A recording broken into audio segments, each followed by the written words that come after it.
Here we have the North American grassland biome by Aaron Edens and Taylor Harris. Here is our biome map of North America. Here's our biome map of North America. It is located in the central part of the United States, as you can tell by the yellow.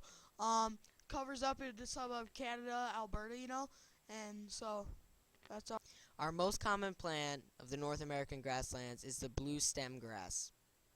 It can grow 4 to 8 feet, prefers late summer for growth, and disperses its seeds by the wind. Here we have our most common animal. This particular prairie dog is the common animal of the biome of North American grassland.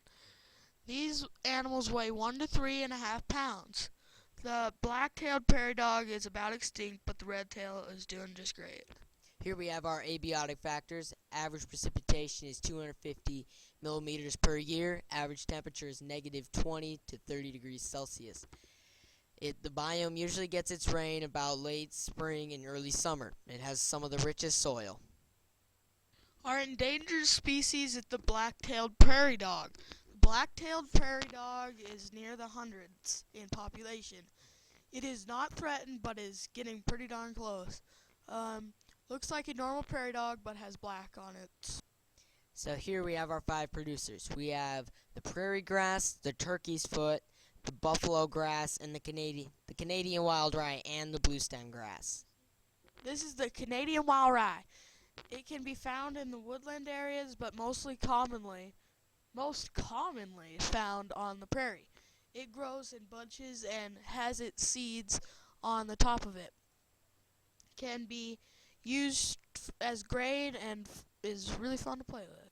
Here we have our prairie cordgrass. It can grow 6 to 8 feet. It likes growing in late summer because of the warm temperatures. Here we have our buffalo grass. It looks like it is long and can grow up to 8 to 10 inches. Has spikelets for seeds and likes to grow in dry areas and grow in lime shores. Here we have our turkey footgrass. It looks like a turkey's foot and has its seeds on the sides of its stem. Here we have our decomposer bacteria. Can be found in many different forms like pill form and like a beacon.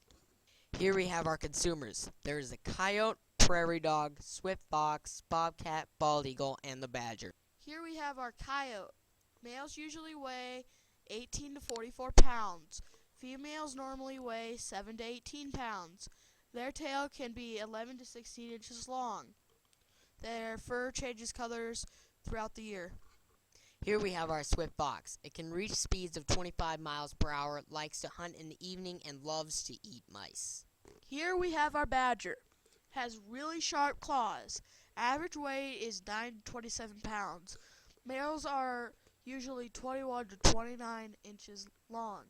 Here we have our bobcat. It weighs an average of 33 pounds, is 26 to 42 inches long. These animals are halfway grown when they weigh 12 pounds. Here we have the magnificent bald eagle.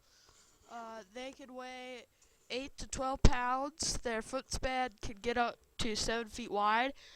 These magnificent birds have amazing sight. Our scavenger is the bald eagle. This bird we just told you about in our last slide. It is pretty unique, and he is our magnificent scavenger. So here we have our food web. The prairie dog eats the grasses, and the badger eats the coyote and the prairie dog. The swift fox also eats the prairie dog, so does the eagle. The eagle also eats the coyote, the badger, and the swift fox. Here are our sites. Take a nice look at where we got all this great information and use it on whatever you need. Thank you for watching our presentation. Goodbye.